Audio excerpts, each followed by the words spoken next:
हमारे सभी YouTube family को बहुत बहुत जय जय श्री सीताराम। हम सभी दुख और परेशानी में हैं, अपने इष्ट को याद करते हैं, भगवान को याद करते हैं। और जितने भी साधु संत हैं वो ये बताते हैं कि महाबली हनुमान जी इस कलयुग के जागृत देवता हैं और बहुत जल्दी हमारे दुख को सुन भी लेते हैं और दूर भी कर देते हैं। इसलिए कई बार आदमी दुख में उनके पास पहुंच जाता है। कहते हैं कि दुख और पश्चाताप के समय हमारा हृदय पवित्र होता है, निर्मल होता है। सिर्फ हम ये सोचते हैं कि इस दुख से हमें महाबली हनुमान जी पार लगा दें।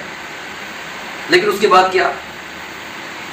जीवन में एक ना एक बार व्यक्ति को ये एहसास जरूर होता है कि मैं दुख में था, महाबली हनुमान जी को याद किया और उन्होंने मेरे दुख को दूर कर दिया।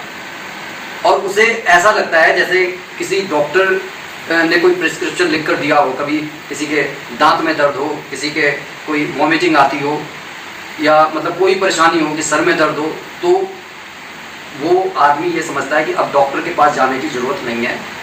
भविष्य में कभी कोई परेशानी हुई तो जो डॉक्टर का लिखा हुआ ये पर्चा है, बस वो दवाई लेकर जो है दवाई खाएगा, ठीक हो जाएगा। लेकिन वो लापरवाही क्या बरत रहा है कि डॉक्टर ने वहां पर जो परहेज करने के लिए कहा था कि बद परहेजी मत करना, ये मत खाना, वो मत खाना, तो तुम्हारे को दवाई लेने की जरूरत ही नहीं पड़ेगी। लेकिन महाबली हनुमान जी जो पारलौकिक और लौकिक हर तरीके से हमारे अंदर बाहर के विचारों को अच्छी तरीके से जानते हैं, आप उनको धोखे में नहीं रख सकते। एक बार आपके पास दुख आया, आपने महाबली हनुमान जी से प्रार्थना की, आपकी प्रार्थना के आधार पर उन्होंने आपके दुख को दूर कर दिया। लेकिन पुनः आप अपने बुरे आचरण में लिप्त हो गए। आपने तो ये मान लिया कि भाई मेरे पास तो हनुमान जी के नाम की एक औषधि है, जैसी दुख आएगा मैं हनुमान जी का नाम लूंगा, मेरे दुख दूर हो जाएंगे, उसके बाद मैं फिर से समाज में अपनी गंदगी विचारों की फेंकूंगा। तो ऐसा नहीं होता है। एक बार गलती से अगर हमारी कोई गलती हो गई है वो माफ की जा सकती है, लेकिन जानबूझकर जब उन गलतियों को दोहराया जाता है तब वह दंडनीय अपराध बन जाती हैं, जिन पर महाबली हनुमान जी हमें इतना प्रताड़ित कर देंगे कि उसके बाद में हम यही सोचेंगे कि यार या तो उस समय जब हमने नाम लिया था भगवान का वो बस जाने अनजाने हमारा ठीक हो गया, क्योंकि अब तो ऐसा कुछ नहीं हो रहा। लेकिन उस पर हमारा ध्यान नहीं जाएगा कि आखिर हमने गलती क्या की है। इसलिए मैं आप सभी से यह अनुरोध करके कहना चाहूँगा कि जो भी लोग ये कहते हैं कि भाई हम हनुमान चालीसा का पाठ कर रहे हैं लेकिन हमारे को कोई भी उसका पॉजिटिव रिजल्ट नहीं मिल रहा, उसका सिर्फ एक और एक कारण है कि जब आपने दुख में महाबली हनुमान जी के सामने पश्चाताप के आंसुओं से भरकर अपने आप को मतलब शरणागत कर दिया था उनके चरणों में, उस समय और आज के समय जब आप देखेंगे कि बहुत बड़ा परिवर्तन आ गया आपके सोच में, आपके विचारों में। आप महाबली हनुमान जी को जो है मिसगाइड करना चाहते हैं तो वो मिसगाइड नहीं होंगे, वो तो पूरी दुनिया को चलाने वाले हैं। इसलिए महाबली हनुमान जी की कृपा चाहने वाले को, किसी भी व्यक्ति को दुख नहीं देना चाहिए, बुरी भाषा का इस्तेमाल नहीं करना चाहिए जिससे कि कोई किसी व्यक्ति का हृदय टूटे। हृदय का अर्थ ये है कि हृदय जो है भगवान का निवास स्थान होता है, और जब हम किसी के हृदय को मतलब तोड़ते हैं तो वह दुखी होता है, दुख मतलब खून के आंसू होता है, तो इससे भगवान दुखी होते हैं। तो ऐसे व्यक्ति पर हनुमान जी कृपा नहीं करते।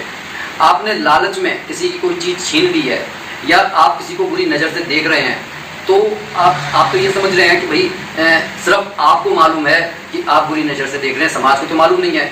लेकिन आप ये भूल जाते हैं कि जहाँ पर कोई नहीं होता वहाँ पर भी भगवान हमेशा हर समय हमारे पर नज़र रखे हुए होता है।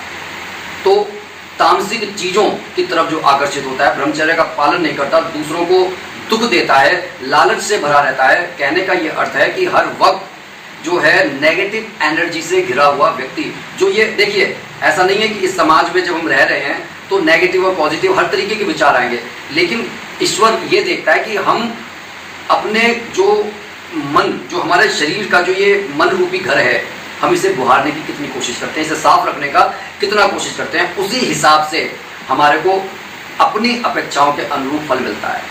लेकिन अगर हमारी अपेक्षाएं तो बहुत बड़ी हैं, लेकिन हम ये प्रयास कर रहे हैं कि भाई बस हम नाम लें, काम हो जाए, और मन को शुद्ध और पवित्र रखने के लिए प्रयत्न नहीं कर रहे हैं।